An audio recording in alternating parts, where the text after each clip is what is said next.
દર્શક મિત્રો, આપ જોઈ રહ્યા છો તહેલકા ન્યૂઝ। નબીપુર ખાતે કન્યા કેળવણી અને શાળા પ્રવેશોત્સવ યોજાયો। ભરૂચના નબીપુર પ્રાથમિક શાળા, કન્યા શાળા, આંગણવાડીના સંયુક્ત ઉપક્રમે બાળકોનો શાળા પ્રવેશોત્સવ કાર્યક્રમ યોજાયો। આયોજિત કાર્યક્રમમાં જિલ્લા કક્ષાના અધિકારી સહિત શાળાઓના શિક્ષકગણ સહિત ગામના સરપંચ, ડેપ્યુટી સરપંચ, ગ્રામ પંચાયતના સભ્યો સહિત ગ્રામજનો ઉપસ્થિત રહ્યા હતા। ગુજરાત રાજ્યમાં હાલમાં સરકાર દ્વારા કન્યા કેળવણી સાથે શાળા પ્રવેશોત્સવ 2024 ઉજવાઈ રહ્યો છે, જે અંતર્ગત ભરૂચ જિલ્લાના નબીપુર ખાતે આવેલ નબીપુર પ્રાથમિક શાળા, નબીપુર કન્યા શાળા અને આંગણવાડી દ્વારા સંયુક્ત રીતે શાળા પ્રવેશોત્સવ કાર્યક્રમ યોજાયો।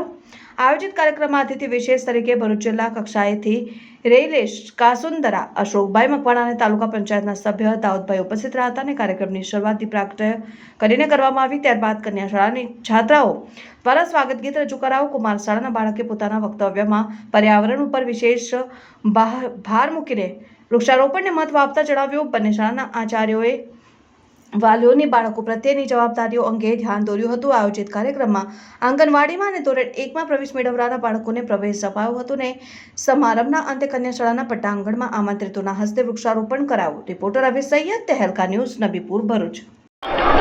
આજરોજ કન્યા કેળવણી તથા શાળા પ્રવેશોત્સવ નિમિત્તે જે આપણે નાના બાળકોને સ્કૂલમાંથી પ્રવેશ આપવાનો છે, એમના માટે જે અહીંયા આપણે પ્રોગ્રામમાં ઉપસ્થિત થયા છીએ એ સરકારની વિવિધ લક્ષી યોજનાઓ અંતર્ગત કે નાના બાળકો જે છે આપણે ઘરેથી એમના ઘરના વાતાવરણમાંથી સ્કૂલના વાતાવરણ તરફ લઈ જવા માટેનો એક મહા ઉત્સવ છે કે જેને આપણે આજરોજ ઉજવી રહ્યા છીએ।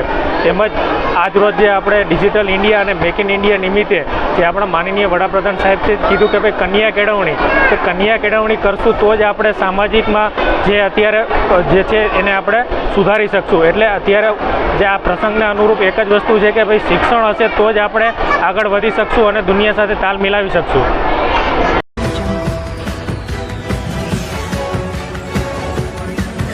Audio